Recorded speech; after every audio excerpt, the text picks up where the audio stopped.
It seems the country is numerically united in favor of Trump, not as a dinner guest, but as a chief executive who can save America and the world from nuclear annihilation.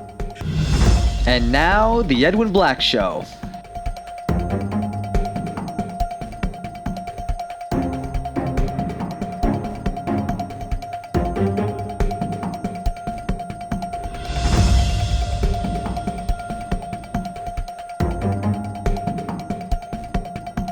Sponsored by the Books of Edwin Black, available on Amazon and at booksellers worldwide. And now, here's Edwin. Welcome to the Edwin Black Show, coming to you twice monthly from Washington, D.C. Hello, I'm Edwin Black, investigative journalist, historian, and author of 215 editions in 40 languages in 190 countries worldwide, including IBM and the Holocaust, Nazi Nexus, and War Against the Weak, as well as other books. If you like our show's content, spread the word. You can subscribe for alerts at theedwinblackshow.com. And if you want to support our work, please visit theedwinblackshow.com/support. Your help, big or small, assures our complete and utter intellectual and uncensored journalistic independence. Today's episode is made possible and sponsored without any preconditions, requests, or stipulations by the Israel on Campus Coalition and co-sponsored by viewers just like you. That said, I only speak for myself and for history, and the same goes for my guests. Today, we welcome viewers from across America, including our 4 watch parties in the villages, Newton, Mass., Chicago, hello, Susan, and Tampa Bay, hi, Harvey. Overseas, I see viewers logged on from, it's our usuals, Australia, New Zealand, Germany again, Poland, we've been getting viewers in Poland, Holland, Sweden, we have new viewers there for sure. France, Italy, Spain, Great Britain, Canada, of course, Mexico, Brazil, and Israel, of course, plus other countries. If you have a question, place one short sentence in Zoom's QA feature. The Edwin Black Show, along with our YouTube site, is global and fast-growing, enjoying many tens of thousands of views. We speak frankly and without tremor to a fragmented world seeking better understanding of our tormented past, our present, very, very tense, and a future still uncertain, very uncertain. By the way, stay tuned for my special word of wisdom at the very end of the show, just before I sign off. Now we'll get to our always unforgettable episode with the Vintage Boys as we assess the nation. But first, a few minutes of preliminaries.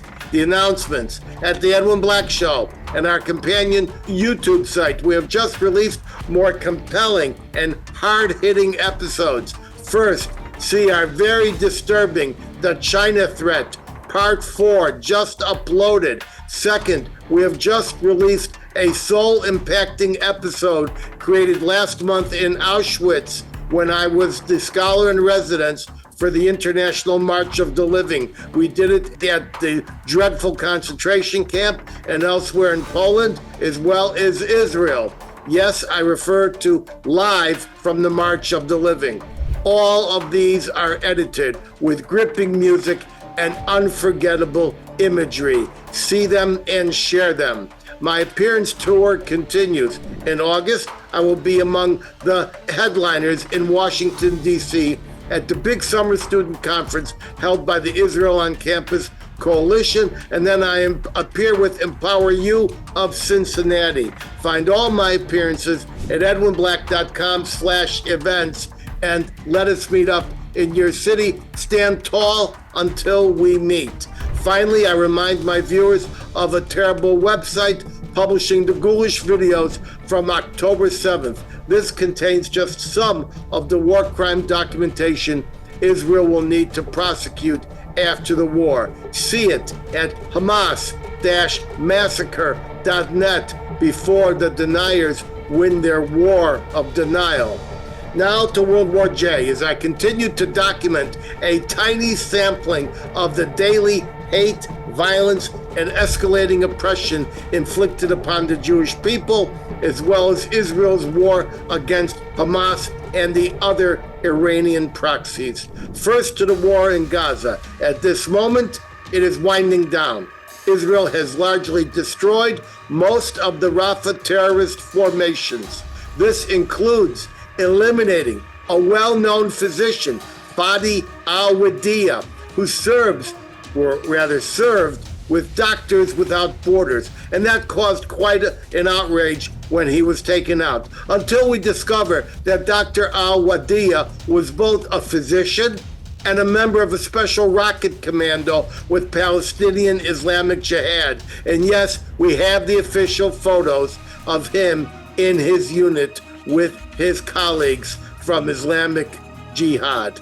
The phony stories of the famine in Gaza continue. For the past few months, Al Jazeera and their interchangeable counterparts at CNN have been posting since March of this year the false assertion that famine is coming to Gaza because food aid cannot get in.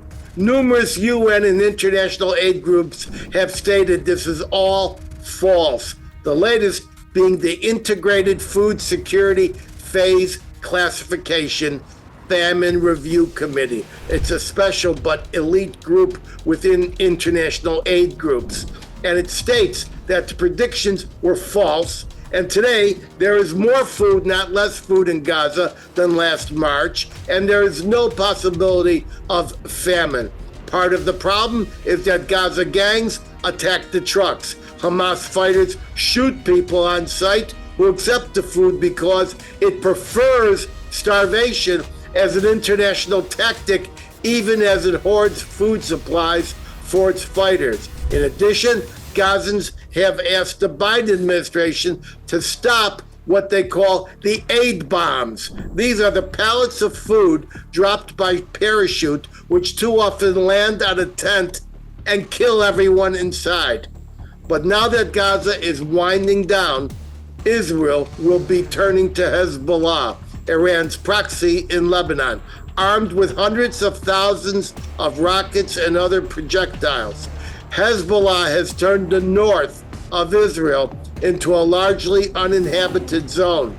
In a real war, should it break out, and that could be any minute, Hezbollah is expected to launch at least 1,000 rockets per day, enough to overwhelm any air defense system. So Israel must sustain big damage, loss of electricity, and all services for some days. The Jewish state has already been stockpiling blood, food, and hospital facilities and deep underground tunnels just for this emergency. Iran has been sending truck convoys of rocket resupply through Syria, but Israel's Air Force has been attacking these Iran convoys and destroying them. But it cannot all be done from the air. As of this writing, Israel armor and ground forces have been massing at the northern border. Israeli troops will have to invade and destroy massive rocket storage facilities. Many of them will be in mosques, they will be in churches, they will be in schools, and not a few of them will be underground in deep tunnels. The IDF has been preparing for all this for years and already has a complete AI-assembled war plan that Israel says will return Lebanon to the Stone Age in just days. Australia, Holland, Germany, and many other Western nations have commenced evacuation programs of tens of thousands of its citizens. Canada alone is preparing to evacuate 45,000 people. As of a few hours ago, staging emergency centers are being surveyed on the Lebanese coast for mass evacuation operations. No one wants this, but Iran has inflicted itself upon the Lebanese people, many of whom are Israel-loving Maronite Christians, but this war must be waged. Sooner or later, if the Iranian threat next door is to be neutralized in advance of the inevitable strike against Iran, which has now assembled nuclear bombs that can be relocated to Yemen, Syria, Iraq, or Lebanon, or even an offshore vessel.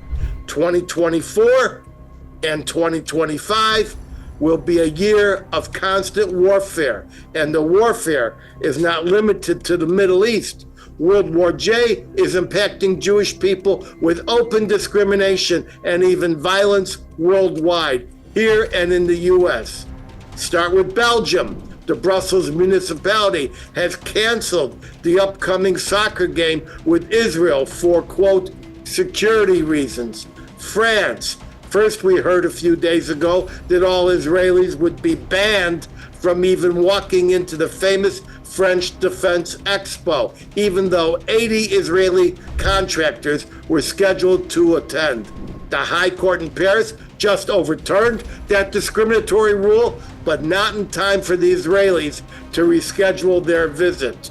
Also in France, last Wednesday, the Novotel Porte de Versailles Hotel in Paris refused to honor an advanced reservation for Mahmoud Amri, an Arab Israeli, and his wife and 3-year-old child. The price was suddenly increased by more than 1,000 euros. Mahmoud and his family were left on the street with nowhere to go, and I hope that someone finally took them in. Great Britain, at London's Belsize tube station, Jewish kids from a Jewish school were viciously beaten up by thugs, with one of them screaming, "Get out of this city, Jew!" The mother of one called the Daily Mail, and the headline was, quote, "Terrified Jewish mother claims she is contemplating leaving Britain." That's a quote. And the word leaving was in all caps. Hey, we're not going anywhere. United States, at JFK Airport, Virgin Airways staffers suddenly informed 2 Jewish women they could not fly to London, removed their luggage. No reason was given. Other Virgin Atlantic staff members at the gate were observed mocking the women and making anti-Semitic statements. Shocked El Al staffers next door and nearby witnessed the incident and rebooked the ladies, but it cost them an extra $800. Virgin Corporate is now investigating, and I myself remember encountering a vicious anti-Semite gate person in Brussels some years ago. Columbia University. 3 deans at Columbia University have been placed on leave after screenshots of their texts during an anti-Semitism panel were made public. Their screenshots showed vomit emojis and dismissive texts, and these were shared online. The 3 have been identified as Kristen Krome, Susan Chang Kim, and Matthew Patashnik. Each is either an associate dean or an administrator at Columbia. A congressional panel is now reviewing this further Columbia outrage. Anti-Israel vandals, Queens, targeted Democratic Congressional Representative Gregory Meeks of Queens. He's a black gentleman. His home a few days ago was vandalized with graffiti such as "Free Palestine" and, quote, "bootlicker," that's terrible, and "blood on your hands," quote. The big one, of course, was the violent attack by Palestinian Nazis at LA's Congregation Adass Torah Synagogue. They tried to block congregants from entering their own synagogue, and this has been called by the media as an attack that had the, quote, apparent connivance of city officials who reportedly instructed the LAPD to stand down, that's a quote, as Jews were attacked. So look at this. They blocked the synagogue, they attacked the Jews, and the city apparently told the cops to do nothing. Even as they were assaulted, these ordinary LA Jews stood their ground. They got beaten and bloodied, okay, and everyone must be prepared to stand your ground. There is no more running away. I know you may be surrounded, but please, stand your ground. We ain't running. We can't run. They know where we live. In the wake of this incident, did Joe Biden take action? Of course not. He made a brief statement of shock. Oh, he was shocked. But did he send in a Justice Department civil rights team? Did he instruct the U.S. Attorney to prosecute under the FACE Act, U.S. Code 18 sub 248, which in paragraph 1 makes it a federal felony to obstruct access to an abortion clinic when a grandmother in her 70s, Heather Idoni, blocked a sidewalk? She was arrested and last month sentenced to 2 years in prison for paragraph 1 of the FACE Act. But paragraph 2 makes it an equal federal crime to block access to a religious institution such as a mosque or synagogue. Where is the Department of Justice? Where are the U.S. attorneys? Where is Joe Biden? Oh, I forgot, he's getting ready for the debate tonight. If Trump becomes president, he must immediately create federal strike forces on hate crimes to penetrate and prosecute these Palestinian Nazis and other thugs who are conspiring, combining, and actually perpetrating hate crimes that are increasingly violent, and they're growing exponentially. Biden won't do it just because his administration is dominated by Jew haters, such as the freak of nature, anti-Israel agitator Tyler Cherry. This man has just been elevated to Associate Communications Director of White House Communications.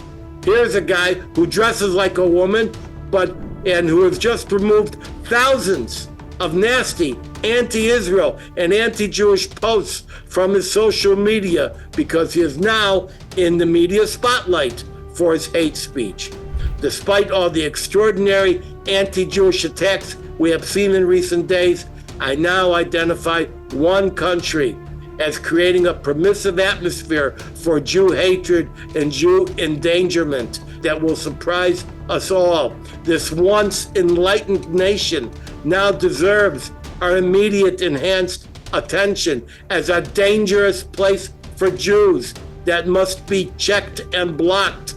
That country is Canada. Yes, Canada.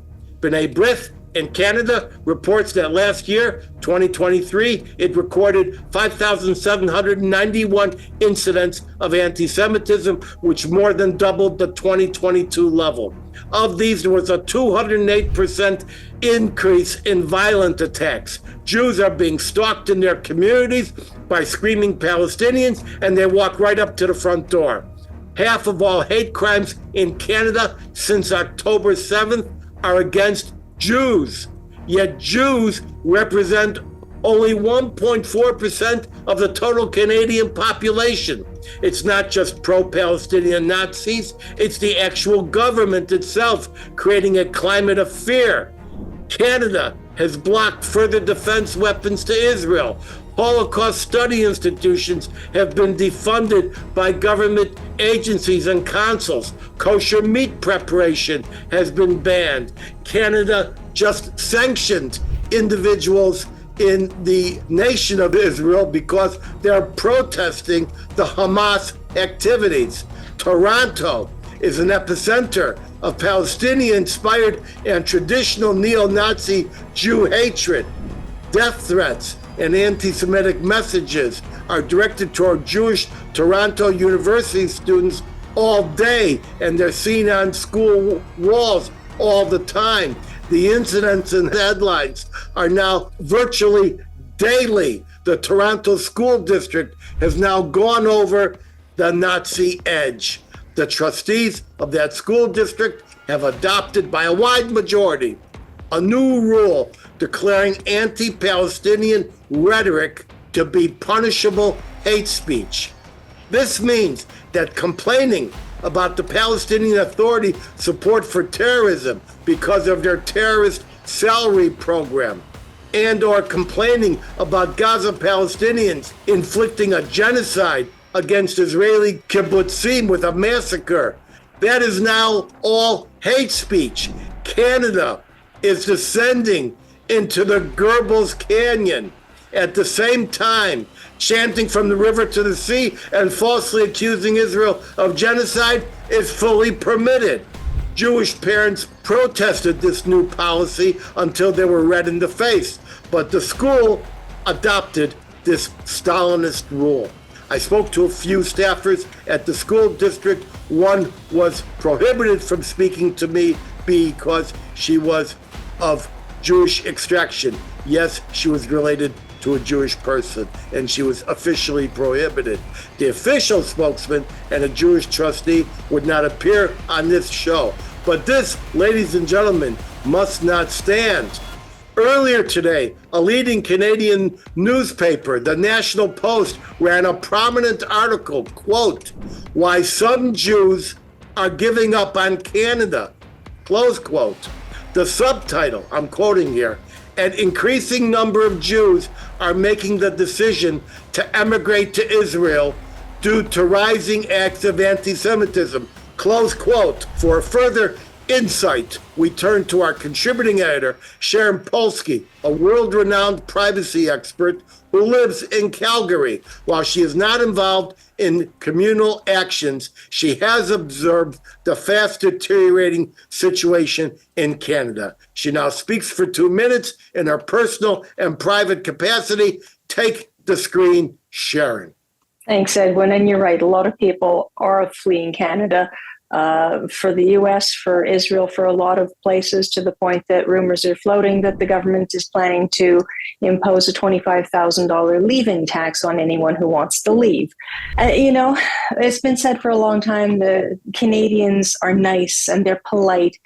And that's the reputation. But I think a lot of Canadians have really had quite enough. Prime Minister Trudeau has said that Canada is a post-national state with no core identity. I'm not sure what that really is, but he seems intent on making that a reality. His focus on ideological concerns and wealth distribution in recent years have seen inflation and immigration soar, groceries and housing become unaffordable for a great many Canadians. Investment, the GDP, and the country's international reputation have dwindled. Meantime, the hatred and hostility we've seen in recent months surprised a lot of people, and the response by people and politicians, the complacency has left many people, including Jews, not only feeling unsafe, but actually being unsafe. And behind it all has been a campaign that is not unique to Canada, I should add. Britain, the UK, and Australia are doing very much the same. It's a concerted effort to enact laws that will allow the government to require the companies, and I quote, "do anything or refrain from doing anything," if it can be tied to somehow to national security. Other laws that would see all communications routinely monitored and content presumed to be misinformation or disinformation.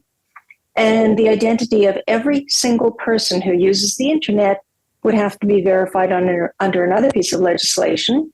And of course, that would eliminate all anonymity and privacy and treat every person as a suspect. And yet there's another law that would see the Canadian Human Rights Commission, that's now headed by someone who has compared Israelis to Nazis and Palestinians to Jews in the Warsaw Ghetto. That agency would determine if someone's online comments, past, present, or future, are hateful, with penalties that include fines in the tens of thousands of dollars, house arrest, and even having to wear an ankle monitor because of something they might do in future.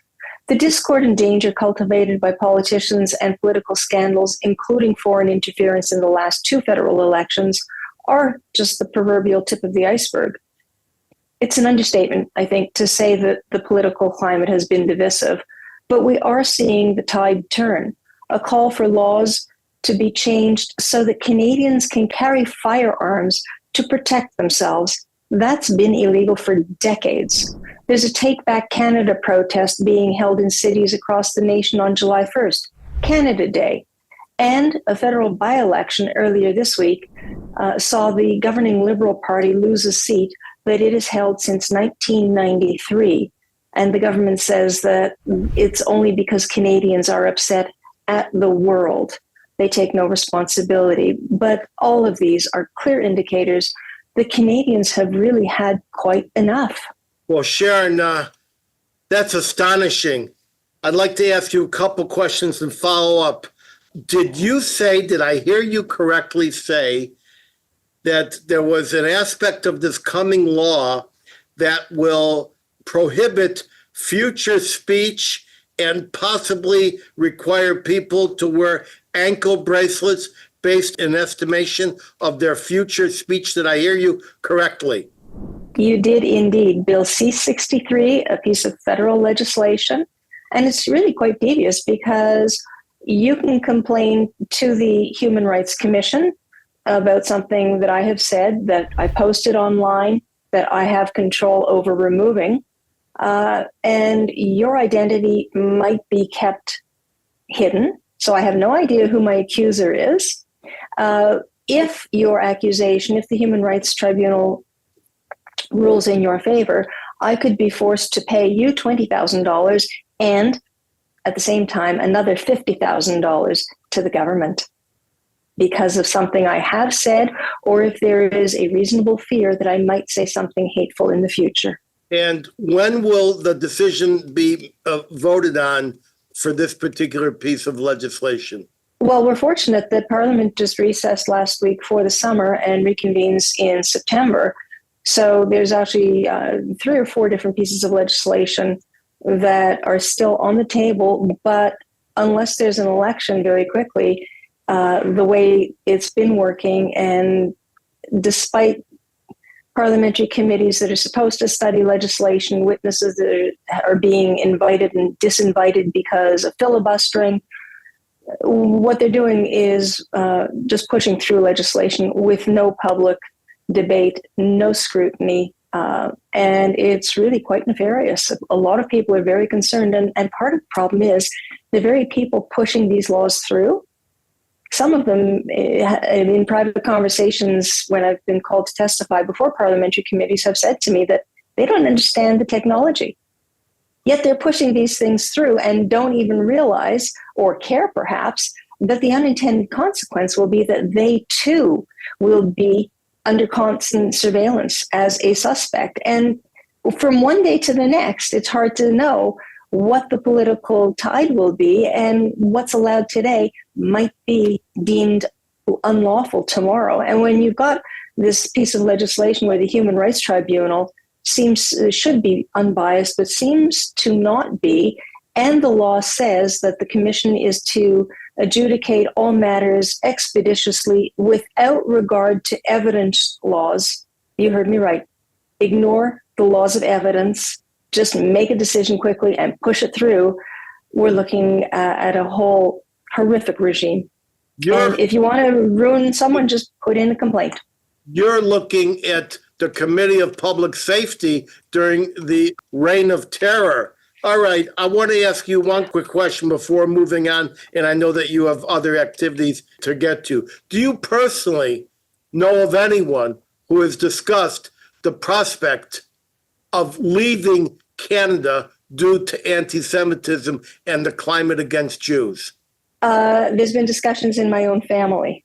The problem is Canadians who want to go to the States can't, unless you have, I think they recently raised the amount, it's some $2.5 million to buy a business and employ Americans, or you get in on a special visa, or you have an employer that will sponsor you.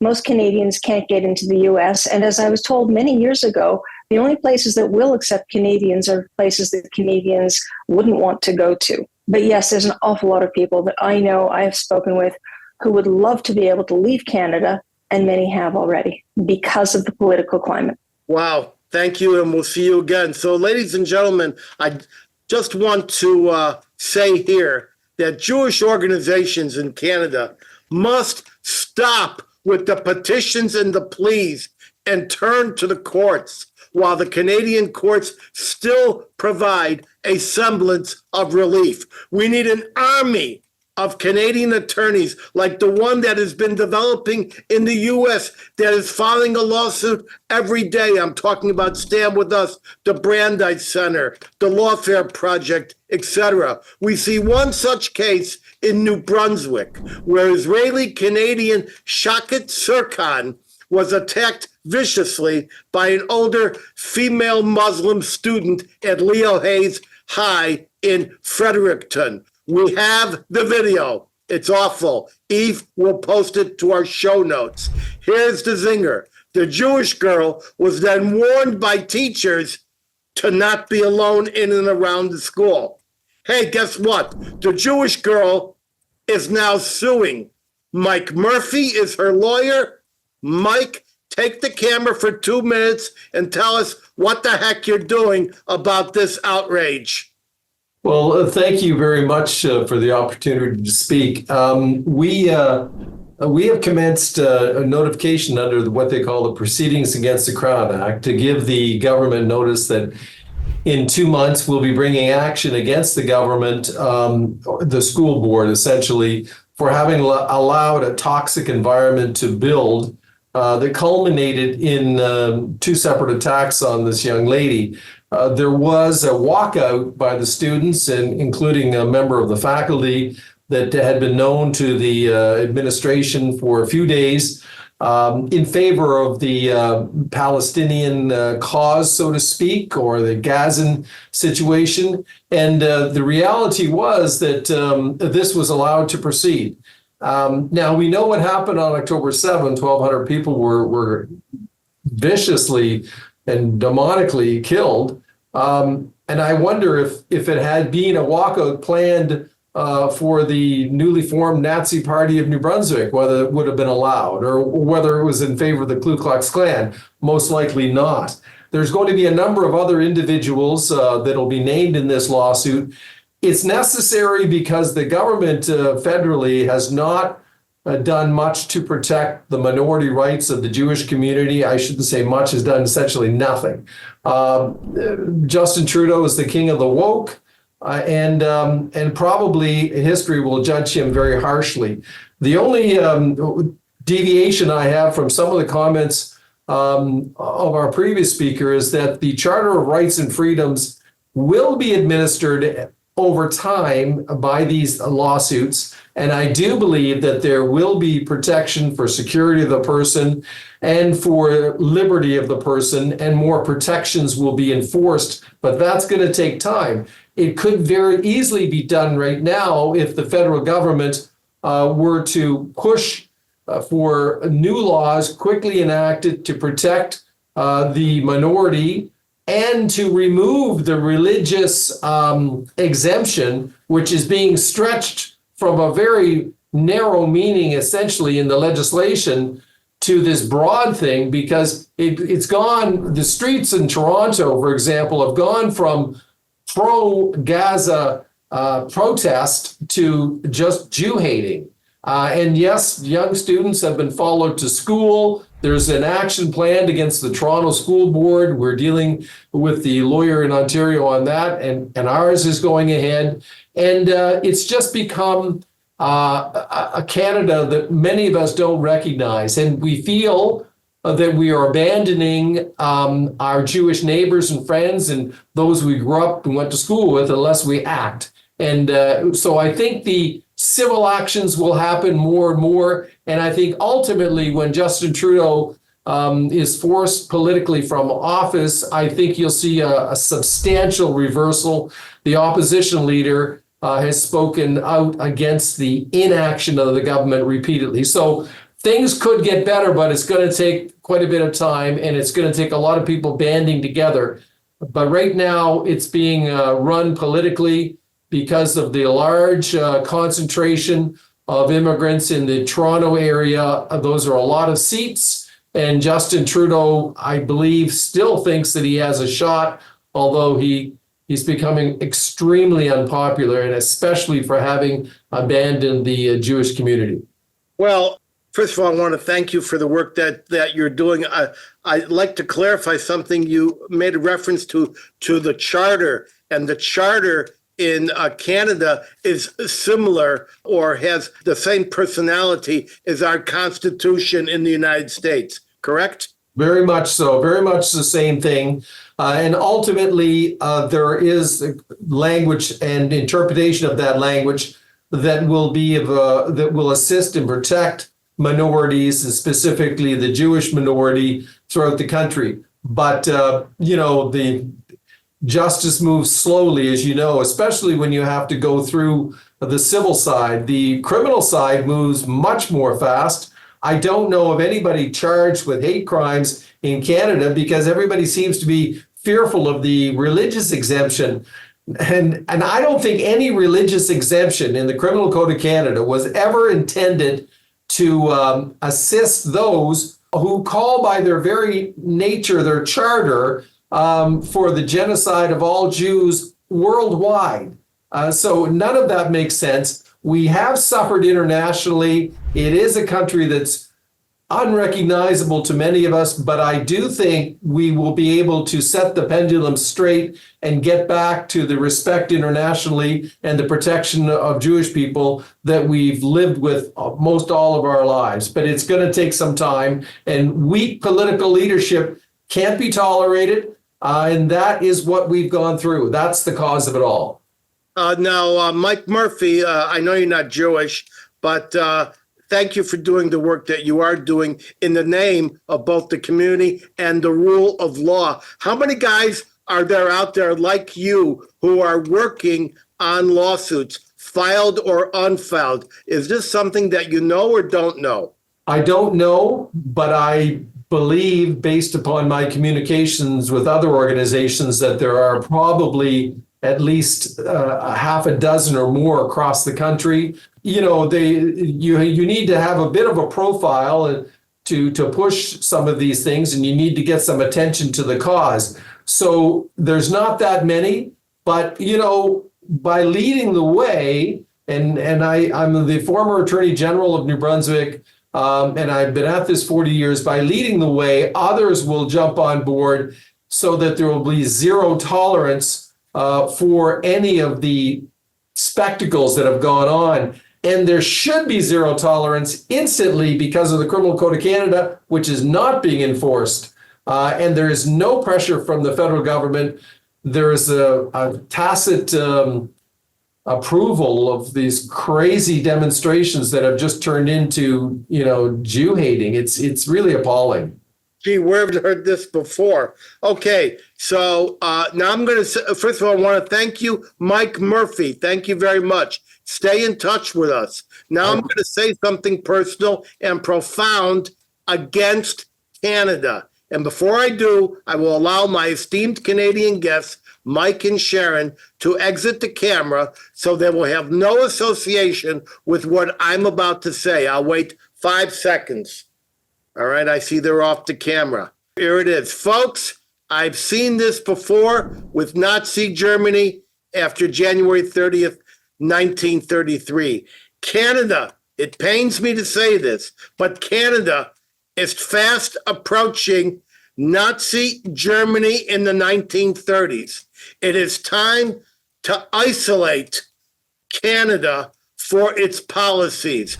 Boycott this beloved neighbor now being steered recklessly toward a very unacceptable destination. Boycott Canada, cancel your vacations, stop buying their wonderful foods, and that includes their wonderful whiskeys and ryes. And yes, the Yiddish word for whiskey is Bramfin, derived from the Canadian Scotch mogul Samuel Bramfin.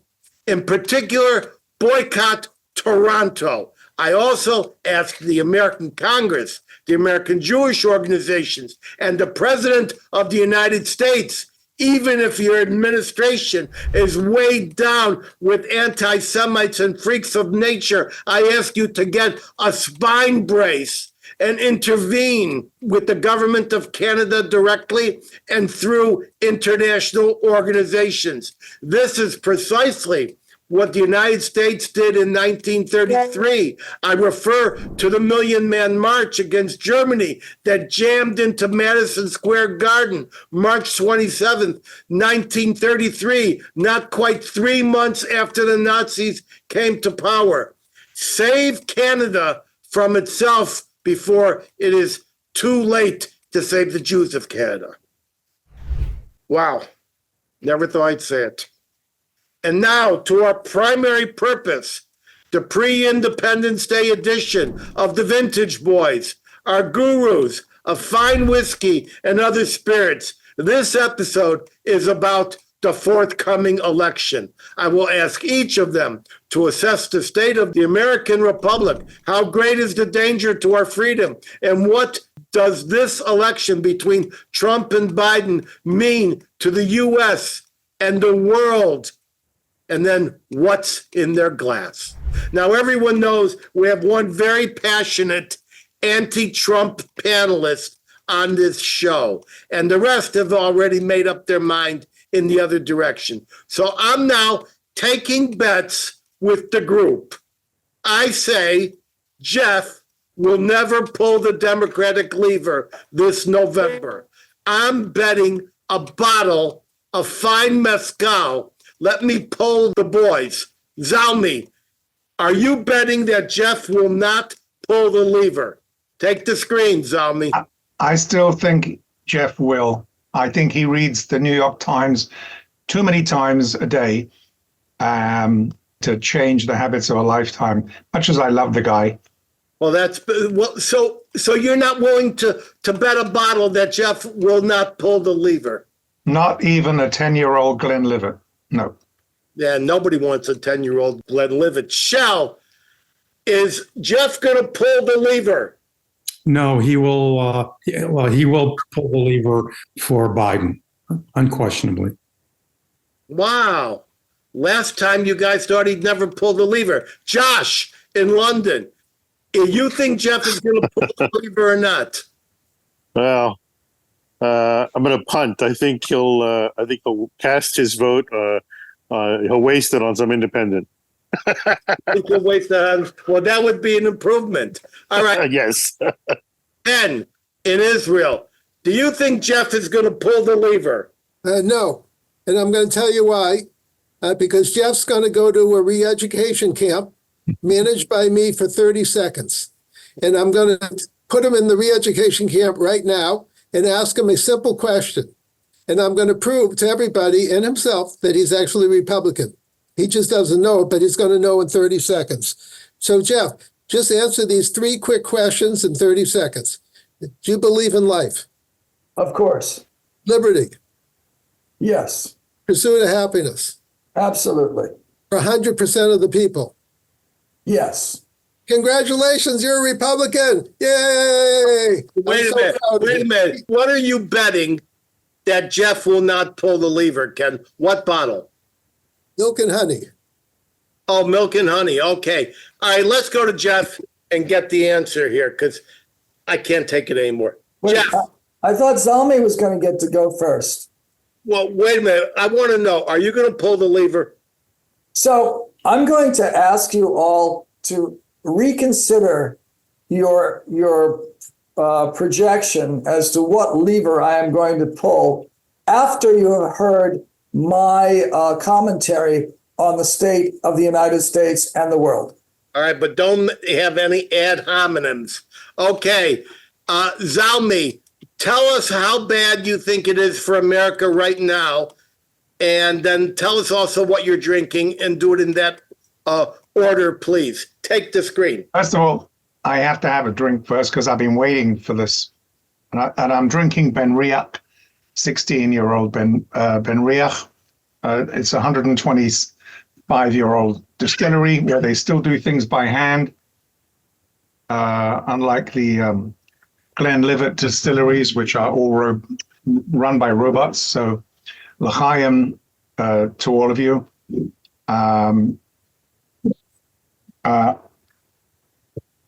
Really nice. Basically, I think the latest situation that's developed in terms of Israel and the arms shipments and the revelations that have come out today show that the Obama alumni who are running the White House. I understand that Biden's been locked up in Camp David rehearsing for the last week for tonight's debate. So one wonders who's running the government, and it's really all the Obama holdovers. And this is why the arms shipments have trickled to a standstill. I do think that Trump will walk it unless it's Trump's election to lose. So he's just got to have to be very careful the way he presents himself and just let Biden self-destruct. But we have in England our own election coming up on July 4th. And we are going to see a landslide victory for the socialists, the Labour Party. And they have a huge Muslim vote. And they're all into transgenderism and all this kind of crap. So England's not going to be a happy place. And the irony is that we led Brexit. We blazed the trail on Brexit. And now we're going to go socialist to the left, while 2 weeks ago in the European elections, almost whole of the EU swung to the right. So it's kind of ironic that we're going to be left behind with that. So I'm very pessimistic about the future of Europe, and I think that unless a Republican president takes over in the United States, I think pretty much all of it's lost, and it'll probably go the same way as Canada, especially with its open borders. One of the heads of the army is a cross-dressing transgender. I don't know, who is he? Admiral something or other. I mean, it's just obscene, to see all this wokeism in the United States military. And you ask yourself, well, how are they going to go to war against serious enemies? Answer is, no one's going to be prepared to volunteer for war. They did a poll in Europe. Nobody is prepared to be conscripted. Why? Because there are no longer any nation states whose values are worth protecting. We're all one melting pot. So it's extremely sad. England is not the England I knew. Canada is certainly not the Canada most people used to remember, certainly under Stephen Harper. I wish he would be back. And the same goes for, the United States. Sad. All right. Do you personally know of anyone who has been discussing leaving Great Britain because of anti-Semitism? Oh, lots. Okay.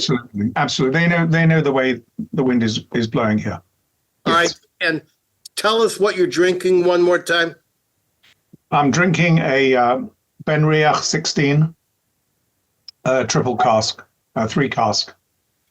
Very nice, Speyside. Okay. So now we're going to get to our second vintage boy, and his name is Jeff. And Jeff is in San Francisco. That's California. It's worse. I'm in Berkeley. He's in Berkeley. Worse than All right, now listen. Take a deep breath. Count to 3. You only get 4 minutes to spew what you're going to spew. And remember, Ken's wife may jump on you. So you got to be easy does it there. Go ahead. I think I'm prepared, but I want you all to prepare yourselves for my dissertation here. With whatever you're drinking, you might need it. I am drinking something called the Cutting Edge Sherry. I am a great lover of fortified wines, including sherry. This happens to be a single barrel that we produced in my winery right here in Berkeley. It is a kosher sherry, of course, and it's quite good. I've actually drunk half the bottle waiting for us to get to this point. It's only 500 ml bottles. It's not quite, it's more than a half bottle, but less than a full bottle. And so I'm still functioning. Anyway, so are you ready? All right, go ahead. 4 minutes and that's it. Welcome to my world, which is neither to the left nor to the right. And it's definitely not centrist either. I am a realist, guys. In addition to fighting the Jew haters, we are also fighting dysfunctionality in both American and Israeli society. A lot of it stems from a refusal on the part of many to accept the differences of opinion and belief of others. And much of this comes from what I call systemic ignorance among those who don't study history and who believe their way is the only right way, which is why I get along with all you guys, even though you're wrong. I've completely lost patience with those who are ignorant and closed-minded, starting with the liar and thief, the convicted felon and rapist who would pretend to represent all Americans. I thought you were going to do ad hominems. Isn't that an ad hominem? I didn't say any names. And only after purging our democracy of anyone who doesn't agree with him. Now, I put the liar and thief on the same plane as the loser congressman, Jamal Bowman, whose name I'm going to say, who failed to recognize that he was elected to represent all Americans and not brutal terrorists like Hamas.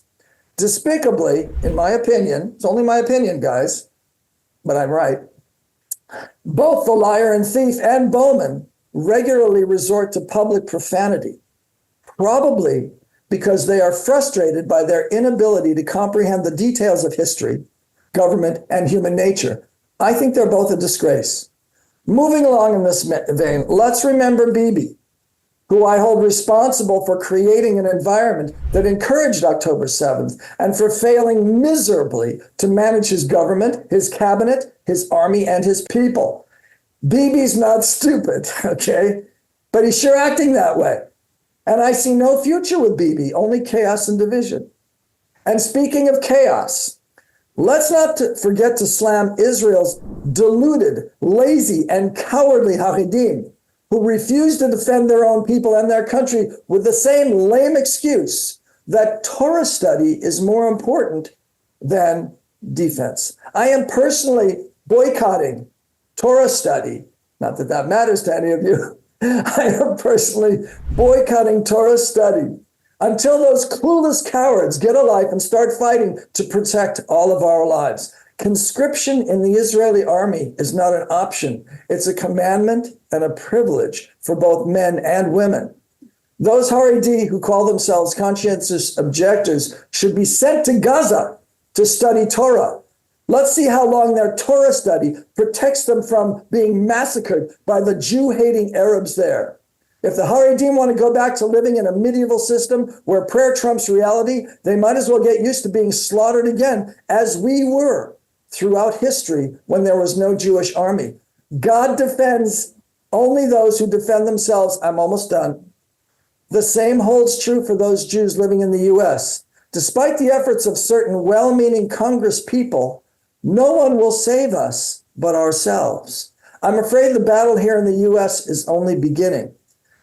As for all of you conspiracy theorists, there's only one conspiracy to be concerned with, and that's the one that conspires against the Jewish people everywhere. It's been in play since 70 AD. So don't get distracted by petty politicians who cry, "Stop the steal," but really only use the Jews to further their nefarious aims. Well, thank you for that very much. And I'd like to follow up with a few little items, if I could. First of all, didn't I tell you not to start drinking until the show started? Yes, I'm sorry, I did. I admit, I started drinking earlier, but not before I wrote that thing.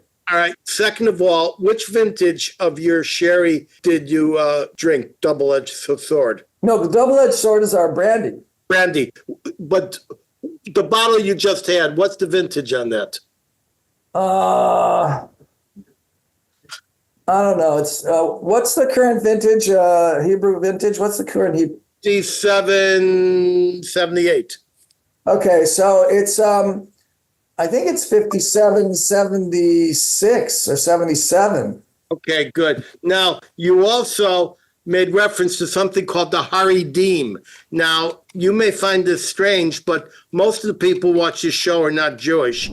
And Haredim, I just want to explain, these are the, I'm going to use a word that's often in dispute, ultra-Orthodox, we have Orthodox people who are on this panel.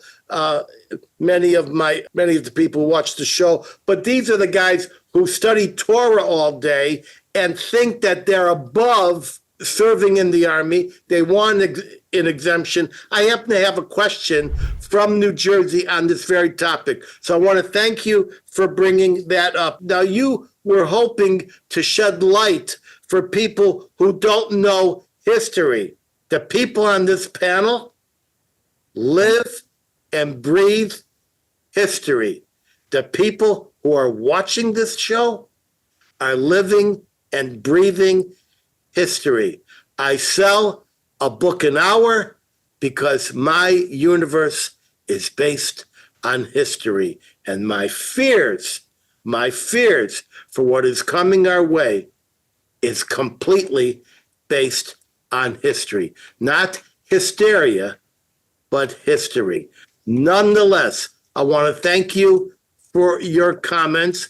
And I think Nira said she's going to punch you when she sees you. Ken, is that correct? I'm going to protect Jeff because Thanks, Jeff. I want to say, I know that you all study history. I wouldn't be on the show if I didn't respect and like and feel that you were actually thinking seriously about all this stuff. So I am not criticizing you or necessarily anybody watching the show. My criticism is aimed at the general public and what I'm experiencing in the big, bad world. Okay, now, Jeff, I'm going to take Shel next. But before I do, I want to give you 15 seconds to change your mind. Are you going to pull the lever? Probably. You're not? You know, my only concern, as you can see from my little talk here, I have a very, I don't trust the previous president who's running again. There, I gave him a little bit. I didn't call him what I usually call him. And I don't trust him to do the right thing. And so at least I know that, you know, what Biden's up to. And I don't think Biden's perfect either. Well, we know this. I've already said this. I wish we had two better candidates. All right. All right. Thank you very much, Jeff. I hope to see you soon. And now I want to bring in Shel Freilich, the president of the ZOA Michigan. I'd like to remind our audience that the Zionist organization was enshrined in international law, starting with the League of Nations, was re-enshrined repeatedly, and then that was preserved in the body of the League of Nations. He's got the number one chapter in the entire Zionist organization of America. We thought he would not be able to drink, and he would be in a car, but he's home now. And I thought I was going to drink his, but now he's here. So, Shel, come on, tell us what you think, what hellfire is waiting for the country, and what are you drinking? Thank you for that introduction. First, a quick question for Jeff.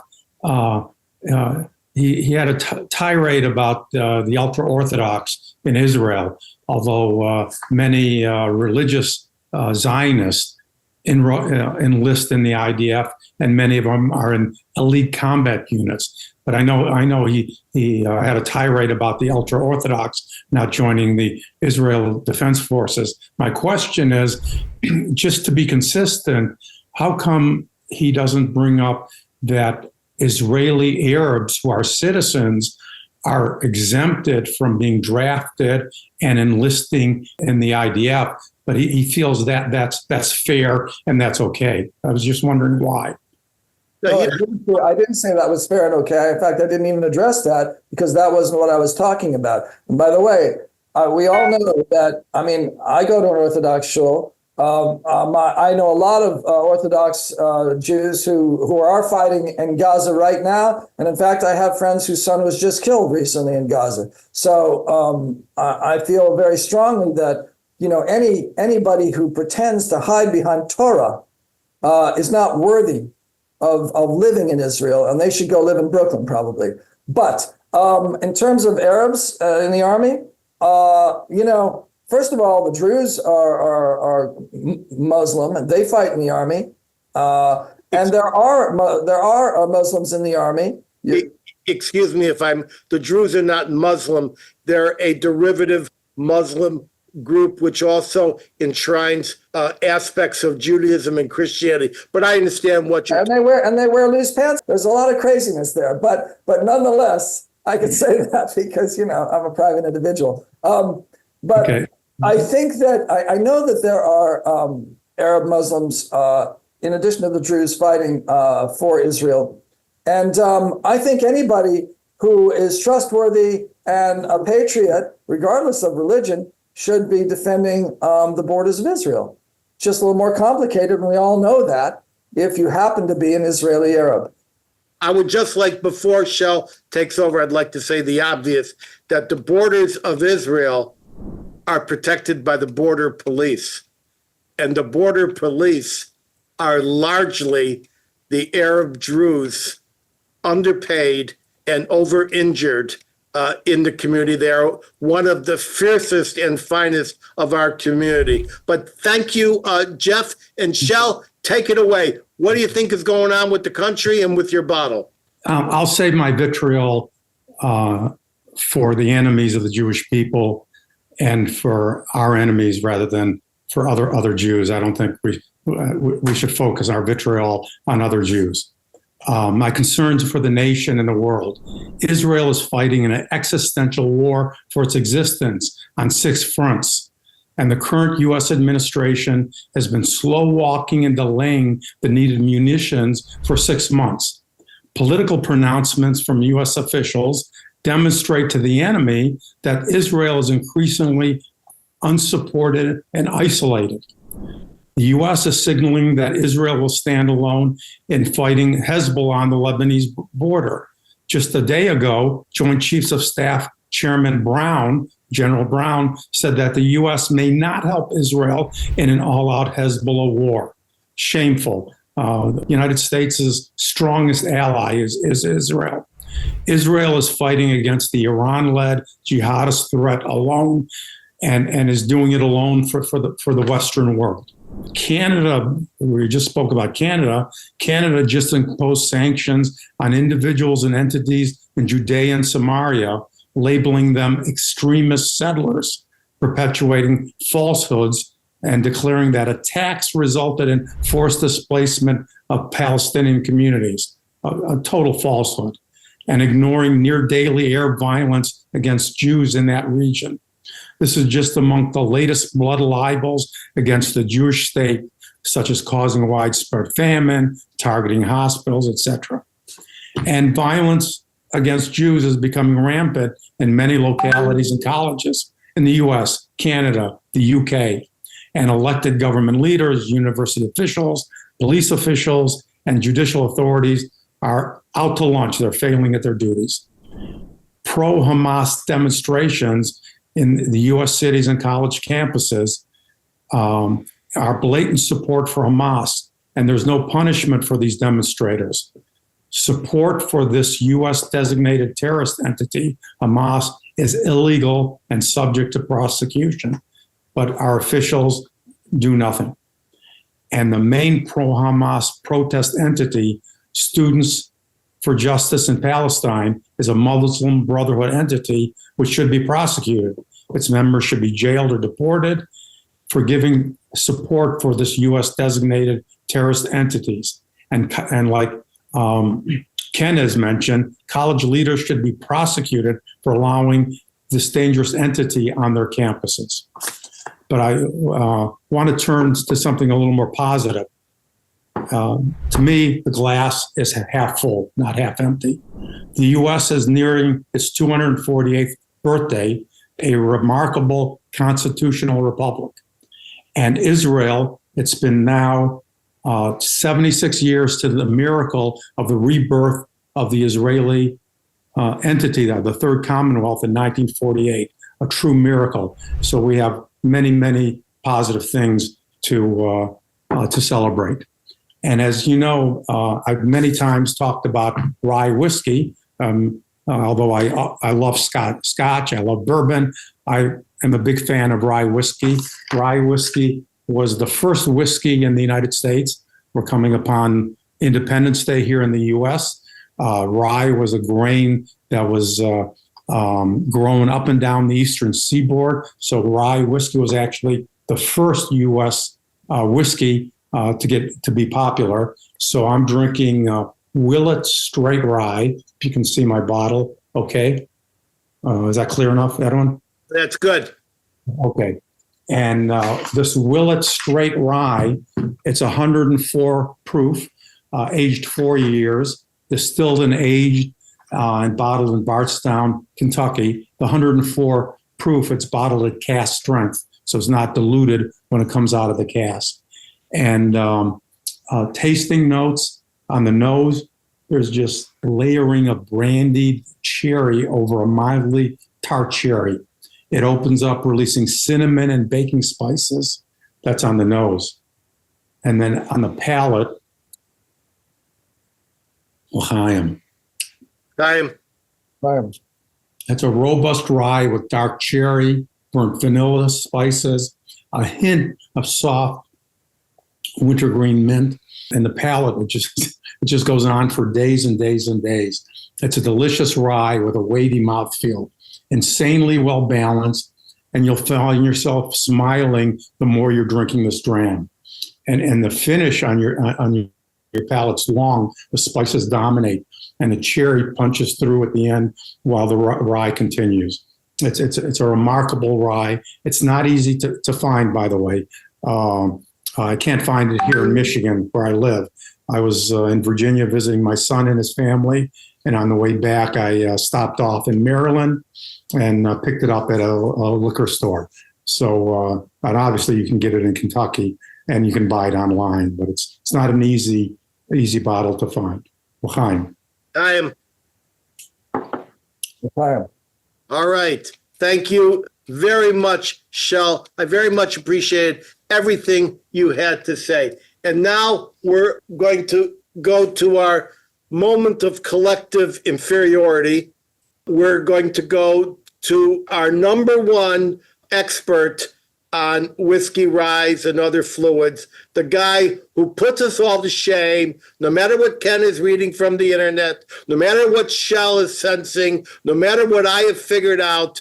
Here we go with Joshua London. Joshua, you know a great deal about the United States, and you were involved with the U.S. legislature before you moved out to London, Mr. London. And tell us what you think is at the crossroads for the U.S. and what the heck are you drinking, Josh? Well, thank you. Thank you for having me again. It's always a pleasure to be with you and join my fellow panelists. This has been one of the more engaging episodes so far. I think there's been quite a bit of banter. I've heard lots of things that some of which I agree with, a fair amount that I don't agree with, but it's been interesting.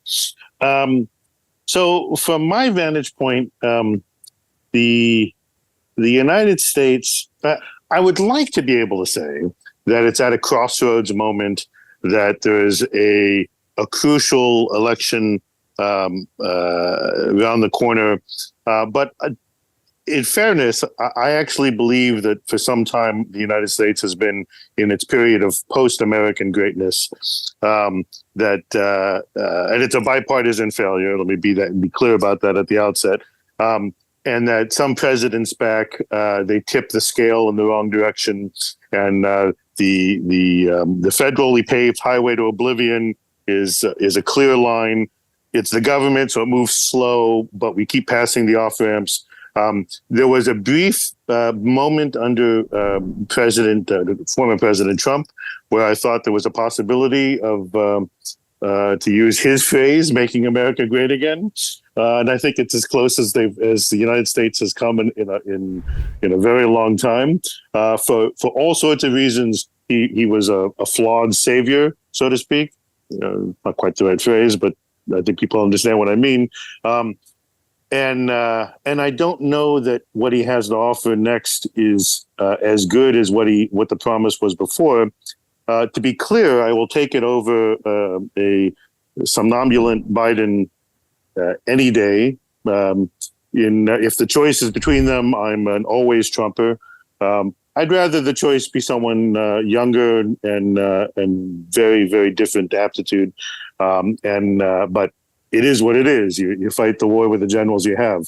But as I say, to me, America's been facing oblivion for some time.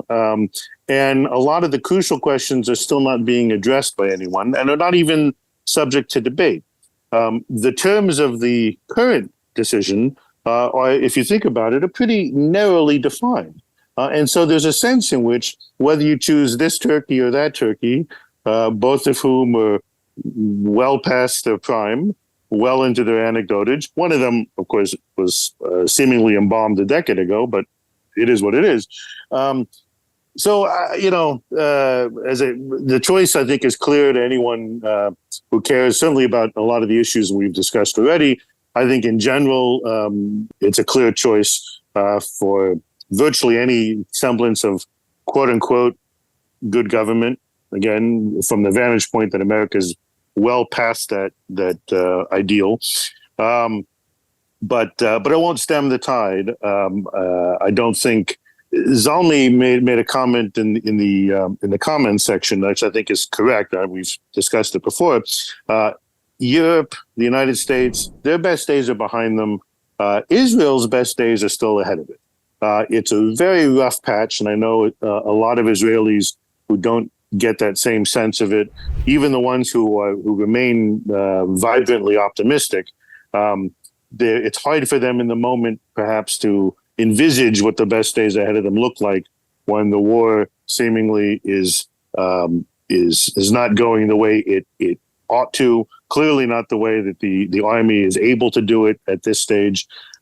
Whether you blame the government solely, whether you blame the rest of the world pressuring the government, whether you blame military leadership, whatever, all these things are accurate to a degree. But I concur with Zalmi's point in the comments. Israel's future remains bright, I think, and the rest of it.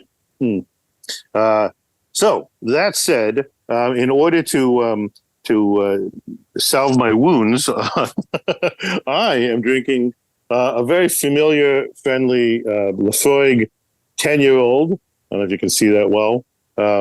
It's I've done it before on the show. I do it frequently anyway. It is a very fine whiskey. For me, it's kind of a perennial favorite. It's in turn soothing and stupendous, familiar, reliable, but very complex, deep, kind of dreamy. It enraptures. It's poetic. It's heady. It's nuanced. There's a mix of iodine and smoke and sea brine and sweet malt notes. It's oaky backdrop, whispers of vanilla. It's rounded. It's oily. It's subtle. It's just lovely. It's one of those I can spend forever just inhaling, even before I get to drinking.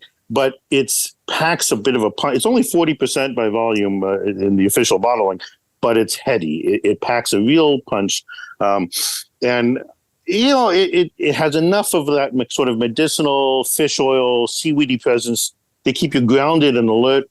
It kind of reminds me of like a good-natured thump from an older brother or an old school chum.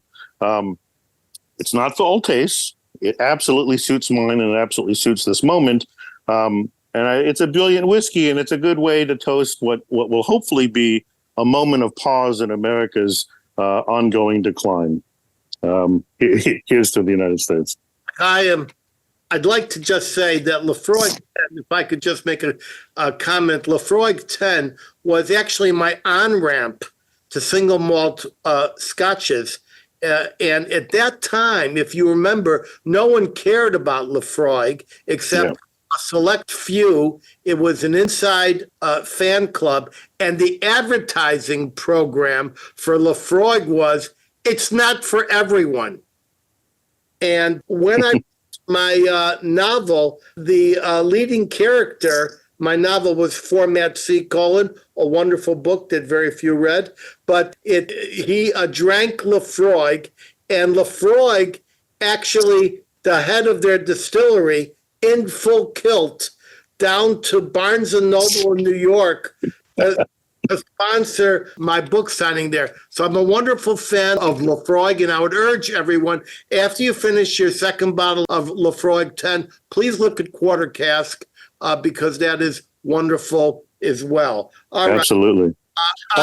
Real quickly, if I can just a quick note sort of inspired me, but since you've written books of history, I've written one work of history. There's been lots of discussion of history and facts and what side history's on. I'm reminded in the moment, so someone Googling should double check my facts, but I'm reminded of an anecdote. George Orwell, in one of his As I Please columns from like somewhere February 1944, I think. It's a famous. He brings down what is probably apocryphal, but a beautiful story about Sir Walter Raleigh. When Sir Walter Raleigh was in prison in the Tower of London, and his first volume of what was supposed to be a multi-volume history of the world was published, and he was in the process of collating his notes for the second volume, all from prison. He apparently witnessed an altercation outside his window, in a brawl between two workmen. One workman died in the process. Right, he witnessed an assault and manslaughter, and he tried long and hard to ascertain the facts, what happened and why. And as the story goes, in Orwell's telling, when he was unable, despite terrific labor and bribing people, for information, when he was unable to ascertain the true facts of something he witnessed out his window, he decided that how the hell was he supposed to figure out what was happening in the, historically centuries ago in worlds away, and he apparently burned his notes to the second volume. Whether the story is true or not, the second volume never happened. But it's a humbling moment that I think a true scholar should keep in mind, and I think most normal people do. That it's very difficult sometimes to ascertain truth, reality. And one of the points Orwell made famously in that column was that the truth is gettable, right? There is objective truth. Whether or not you can get it is hard to determine. But one reality you have to embrace at the outset is that what's true may not be palatable. You may not like it. Doesn't stop it being true. And I think a lot of our discussion is a bit clouded, perhaps in part, good and bad, by ideological commitments. Again, good and bad. But there is some harsh realities. And here's where, just to bring it back to a very quick note of doffing my metaphorical cap to Jeff, whatever other things Jeff may say, whatever political commitments he may have, I think alone amongst us has the distinction of being a dual national. He made Aliyah. He more than that. He makes wine in Israel, right, as well as in the United States. So he put his absolute passion there. He has family there. He whatever else happens, he has made the correct decisions in life, and he may be making the wrong political decisions, but he's made the ultimate correct bet. Israel's the future for the Jewish people. Okay. I'll drink to that, and I very much appreciate. Agreed. I'll go for that too. I very much appreciate and agreed with much of what you said. So now it's my time. Ladies and gentlemen, I believe that we're at the crossroads of hell. And here now is the weather forecast from the intersection. Never mind the national polls and the fact that the overwhelming majority of Americans reject Biden's policies, his presidency, and his mental condition in favor of Donald Trump. It seems the country is numerically united in favor of Trump, not as a dinner guest, but as a chief executive who can save America and the world from nuclear annihilation. This includes a large number of Democrats, but that will not be the determinant factor. Many people will hold their nose and vote for Biden over Trump, regardless of their intellectual inclination. It's possible Jeff is one of them. The question is, will more people hold their nose and vote for Trump then hold their nose and vote for Biden. And that is only half the secret sauce. The rest is this. The national numbers are now being made irrelevant because the decision is baked in most of Americans, except for some thousands of swing people and a handful of swing counties in 6 swing states. I have been watching these counties closely, and the race is now simply too close to call. And that puts aside the issue of Democratic election interference and dishonesty, which the Democrats are famous for, and that is long before Mayor Daley in Chicago turned election stealing into an art form, elevating cemeteries to the most sought-after districts in the county. So when you argue with people, don't argue to the convinced. Reason with the unconvinced. If Democrats win, and they cannot do so without a new Nazi Palestinian base located largely in Biden's 2-state solution, Pal, Michigan and Pal, Minnesota, the Jews in this country will be dispossessed, ejected from society, prosecuted to smithereens, pauperized, and forced out of their communities to God knows where. A day doesn't go by when some well-entrenched Jewish person does not ask me where he thinks he should go and how he can escape with his assets. California already has a flight tax for those who relocate. Canada is now weighing an even greater one, as Sharon told us, up to 25%.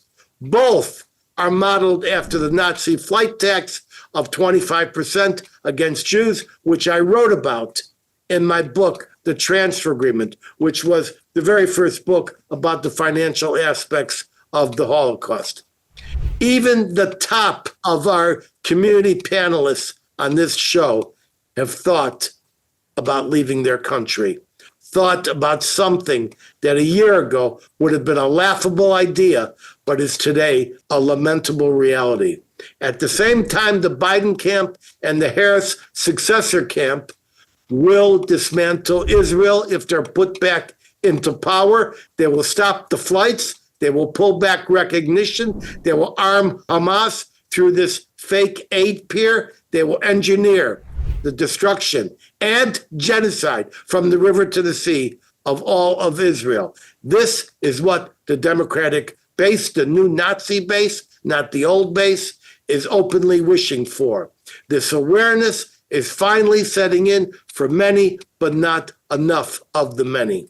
So now it is about shaving votes, harvesting pockets of Black, Hispanic, Jewish, youth, women votes to create statewide totals that deliver the Electoral College. That is what I will drink to.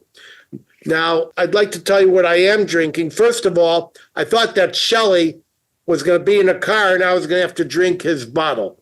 So I did get a bottle that I love a great deal. And I love this because Shelley hooked me on it. And I don't know what's up with this thing because it has a mystic impact upon me. It's Old Forester 1920 Prohibition style. This is an actual Prohibition bottle. It is 115 proof, 57.5% alcohol, and it was the actual formula that was allowed to function as a medicinal fluid at the time of Prohibition. So let me just take a little bit. I'm just going to take it just because. And we're going to stay late, folks, because we have a lot of questions, and they're very powerful questions, and I want our powerful guests to answer them. So I'll try to make expeditious. L'chaim.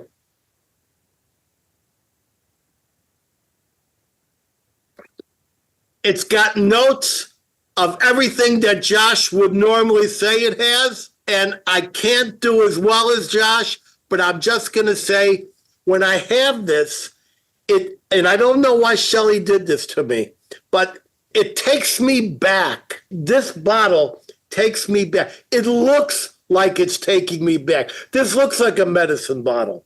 So it's a beautiful romantic glass that takes me away. Now let's get to my second bottle. Oy, oy, oy. Wow, look at this. My God, she left the ice on this. As everybody may know, I was the scholar in residence in Poland at the March of the Living at Auschwitz and Birkenau and Warsaw and Lodz and Krakow. And while I was there, I did further research on the best vodka. And the best vodka in Poland, and probably Russia and East Europe, is Zubrovka. Here it is. And it's known for its blade of grass in the bottle. So here's the deal. Nothing compares to this. This is not an expensive vodka, but it must be imbibed extremely cold. It must be frozen like a crazy person, and it must be served exceedingly cold. If you are not drinking your vodka extremely frozen, then you're just drinking turpentine. So let me have it. It's light. It's pleasant. There is no negativity to it. It's fruity. It's got all the things that Josh knows better how to say, and it is absolutely a recommended bottle. It is sometimes called Bison, Bison. That's the logo, and I strongly recommend this vodka. Edwin, is it distilled from a bison, a buffalo? It's not distilled from a buffalo, and we're not sure what the buffalo's got to do with it, but they claim that the buffalo goes, you know what, on the grass, and that grass is in this bottle. But it is excessively filtered. It's filtered like 4 to 5 times. All right, so that's that. Now for my main bottle, can't believe the ice on that thing. My main bottle is going to be a salute to Israel, M&H Milk and Honey, considered one of the finest scotches in the world. This happens to be the M&H peated. Let me just drink a little bit of that. Now, I had the first bottle of this at the Tel Aviv Hilton because I couldn't find it here. Now, that is just so romantic. That is so, it's deep, it's satisfying. This particular bottle is 46% alcohol, and I can't see what the proof is, but it is basically non-chill filtered. So it's the filtering that counts. I strongly recommend this bottle. And I want to turn things over to Ken now. Ken is our last vintage boy to speak. Now, Ken, I've got this bottle of M&H Elements. Now, I know that you're in Tel Aviv right now, and you're cooped up in your house working on your next book. You're the author of The Multi-Front War. I know you went to Congress. You're a big guy. But the point is, I'm going to forgive you if you cannot match this bottle, and because you're cooped up there. So whatever Mogen David you have, whatever Manischewitz you're working with, you can't beat this bottle. So just tell us what you got.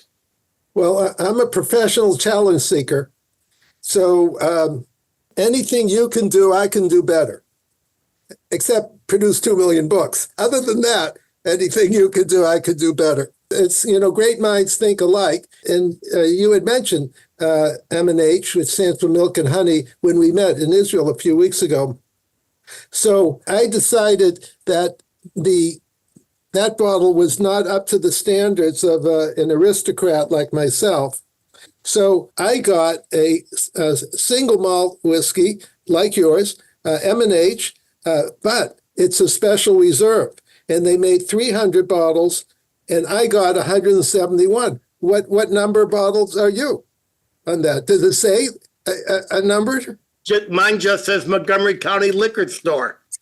Okay, all right. Well, so I thought yours said Costco. Yeah, Costco. This is a communist county. Costco doesn't sell liquor here. Okay, so I'm number 171. Show us the bottle. It's 46% alcohol, 92% proof like yours. Can you see it okay? It's the Waldorf Astoria special edition. Yes. And I'm very proud to have it. And it's a very, very powerful on the nose, but it's very smooth to drink.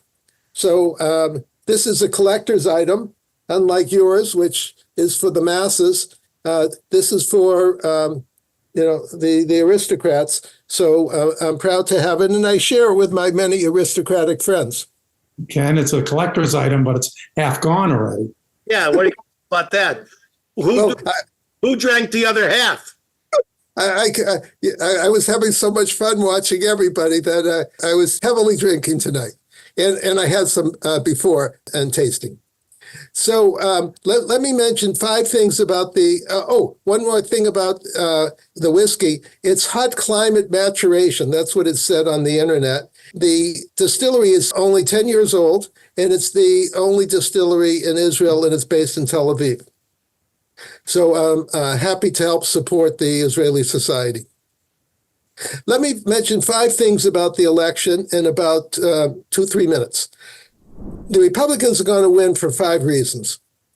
Number one, as we had just discussed several minutes ago, Republicans believe in life, liberty, and pursuit of happiness for 100% of the people. Democrats believe in life, liberty, and pursuit of happiness for 10% of the people. Me, my family, and friends, the elites. Republicans believe in we the people. Number 2, Republicans believe in the Constitution and Bill of Rights. Democrats no longer, or the Democrat Party, let's say the official party, no longer believes in the Constitution and Bill of Rights. Number 3, Republicans believe in the Bible, the Old and New Testament. The Democrat Party no longer believes in the Bible. It's just another historical account of whoever did whatever. It doesn't matter. Number 4, the Democratic Party is systemically anti-Semitic. As we've learned from history, there's no future for any anti-Semitic party, city, state, country. Any country that pushes out the Jews dies along the way. Number 5, the Democrats are the captives of our foreign enemies, which I call the Reds, the Greens, and the Blues, the Communists for Reds, Islamists for Greens, United Nations, World Economic Forum, drug cartels for the Blues. I have a special word for our foreign enemies, the Reds, the Greens, and the Blues, and the special word is, the one word that describes all of them is pagans.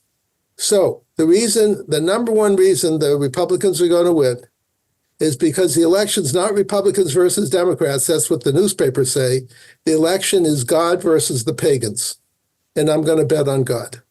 And that's my quick update. All right. I would just like to say that little known fact, I work with many pagans, and they make excellent researchers. They're some of the most brilliant people around. We're going to, Ken, thank you for your comments. I'd like to move right to our questions because they're very good, and we have the skill set to answer them. First, from the watch party in the villages, how do we stop the Houthi attacks on shipping in the Red Sea?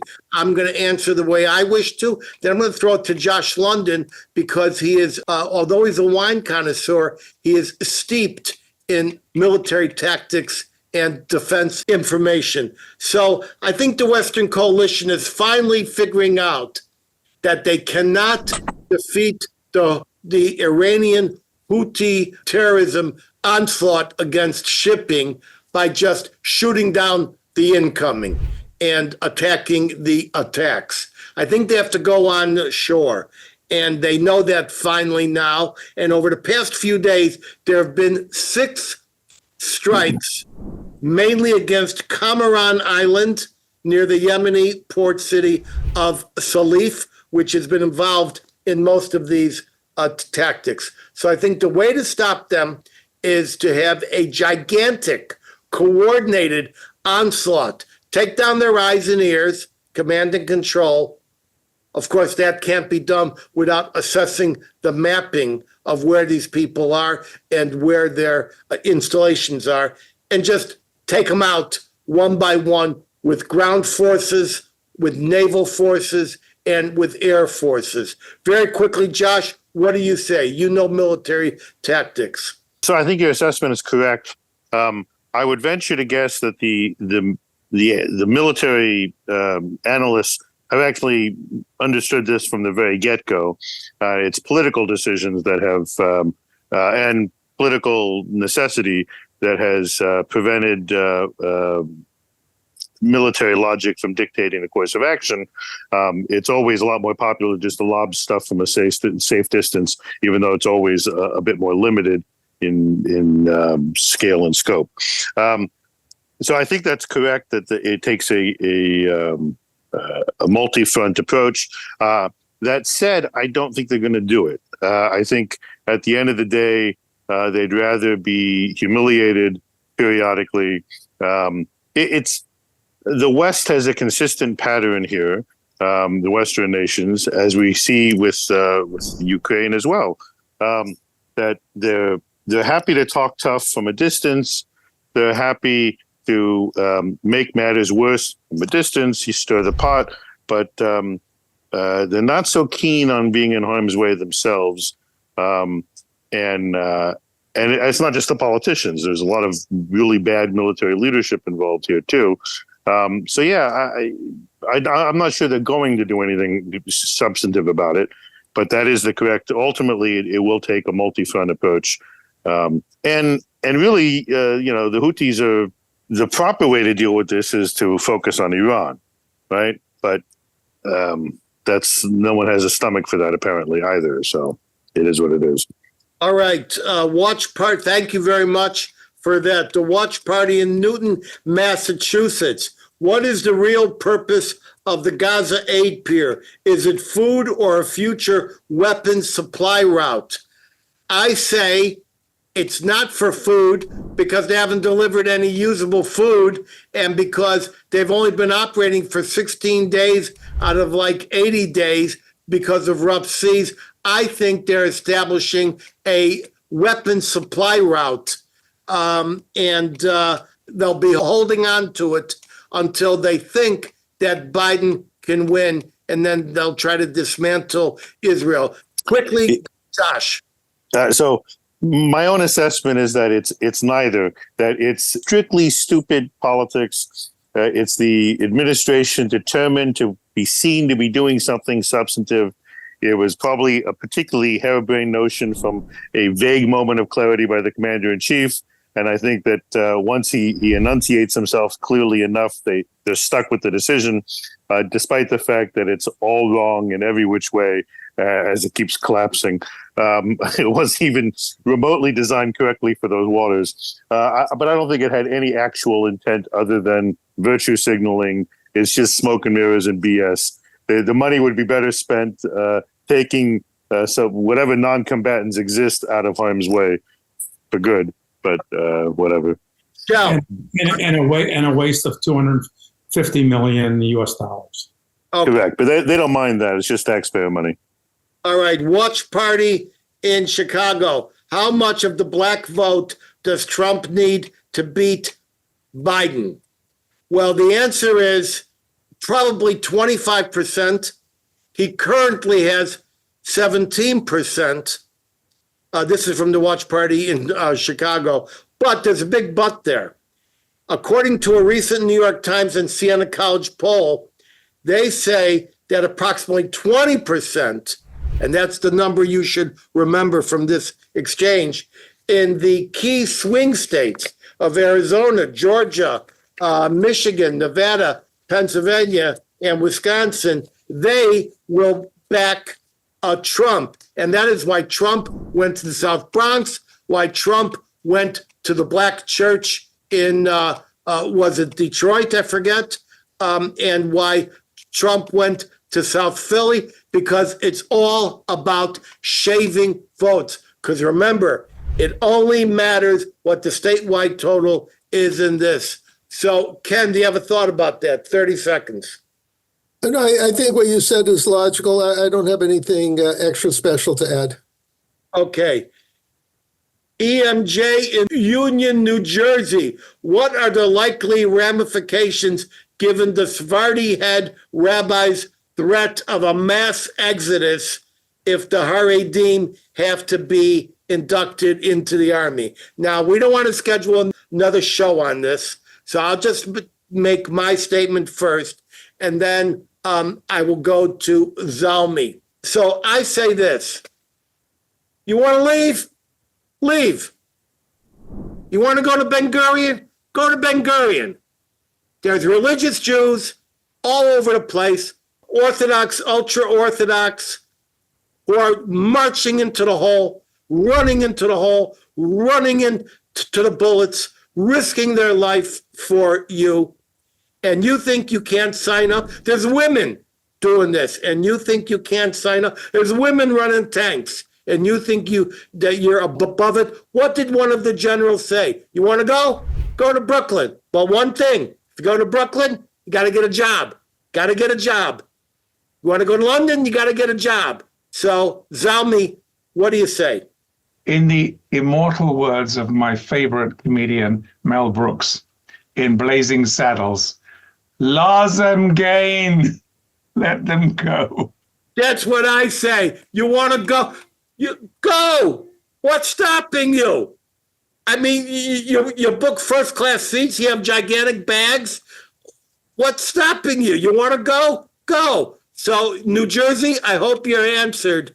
If they want to go, they can go. But they'll be back because they're going to figure out that if they get to Brooklyn or Queens, they're going to have to get a you-know-what. What is that called, Zalmi? I don't know, a hechsher? A job. Okay. Monica from Denver. This is an interesting question. What did you do for Pride Month? You're asking me what I did for Pride Month. I'm taking up a collection to send all the Pride guys to Gaza. What do you say, Zalmi? Are you willing to contribute to that? 100%. They should all lazem gain to Gaza. That's what I'm saying. And I would actually pay the Uber fare to the airport. What do you say? What did you say? I didn't get that. I would pay the Uber fare to the airport. Oh, 100%. 100%. Okay. Well, just as a quick note, since Pride Month increasingly seems to last, I don't know, anywhere from 12 to 15 weeks, if not more, there's plenty of time to make that happen, and it tends to be a wealthy segment of the community as well, of the population. So I'm with you guys. I think we should have a red carpet, a deluxe one-way trip. It'll be wonderful for them. That's what they can enjoy every second. And that with a side trip to Tehran. Okay. And by the way, my attitude on in the chat, P Bar just put in chickens for KFC equals gays for Palestine. Right. Well, that's right. He had that long ago. And remember, for all you folks, if you're LGBT, I don't care. It's none of my business. You do what you got to do and keep me out of it. I've always worked with people of this persuasion, and I've never blinked an eye. And the crucial point here is it's the for Palestine part of the equation that's the problem here. In this day and age, post October, anyone who's quote unquote for Palestine needs to be questioned very seriously about their basic moral compass, about their sense of civilization, about their sense of right and wrong, and where the world is headed. And if they can't speak with clarity on those things, then what happens before the for Palestine, it makes no difference. Lazem gain. Enjoy. Gesundheit hate. I wish them all the best of luck. In Jared. Go. And, that is what I said. I mean, I had an open mind. That was all these things. But my mind had to close up when they started going for the Palestine thing. Sally in London. Does Israel have nuclear weapons? Well, let me answer this first.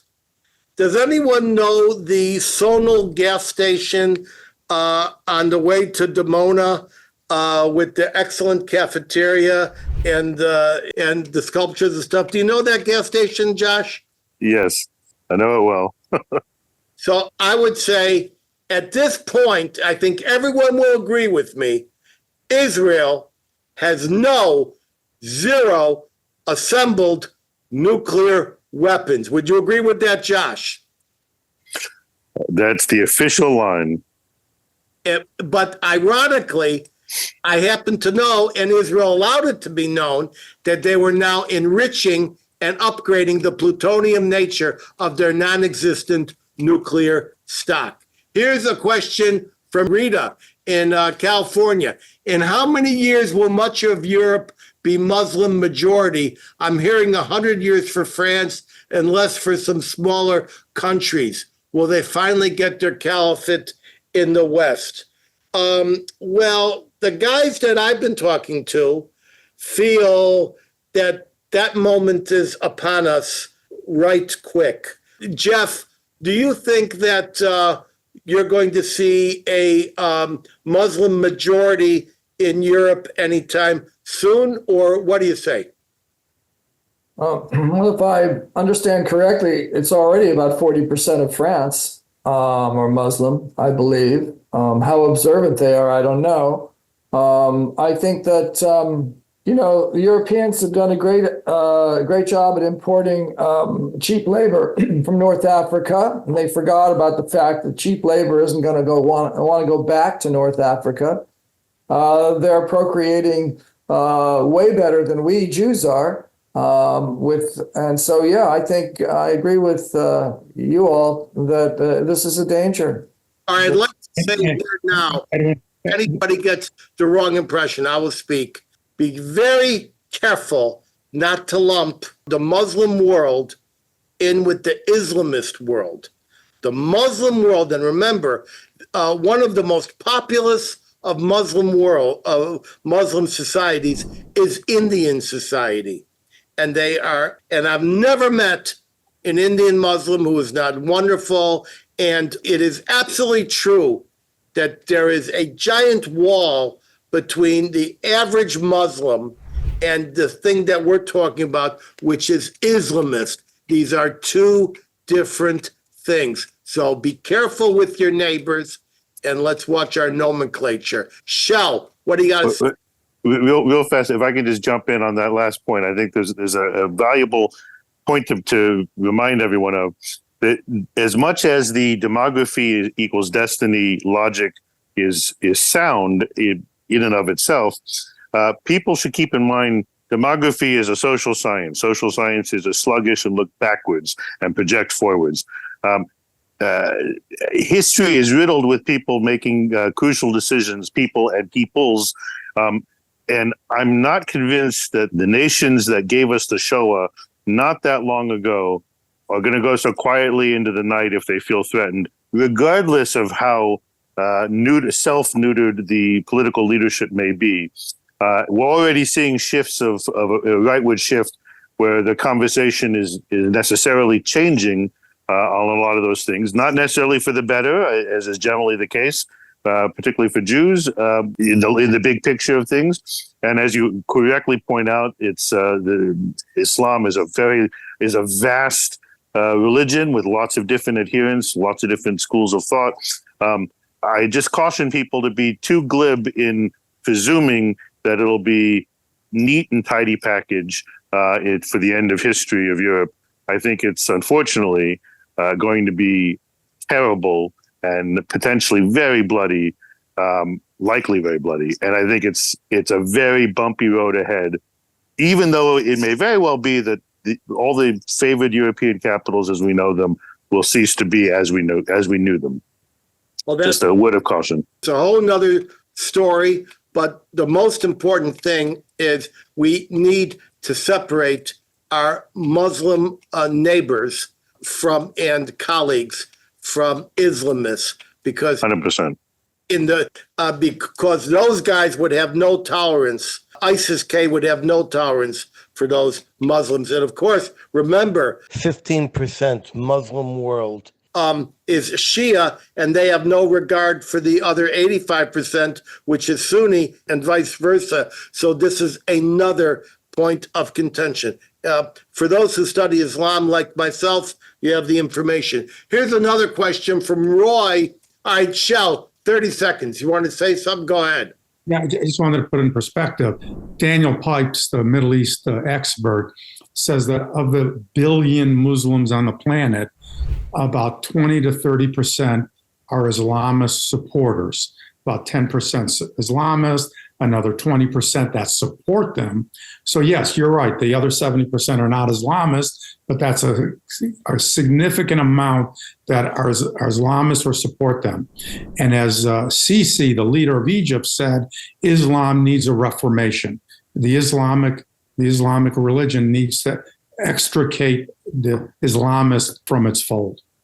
All right. And Bob, people have been saying that forever. Unfortunately, the bad guys in Islam always strike down those who want to live in brotherly relationship. Here's Roy from West Virginia. What is your take? And I know that Roy is got a psychology background, academic. What is your take on the Biden attack dogs?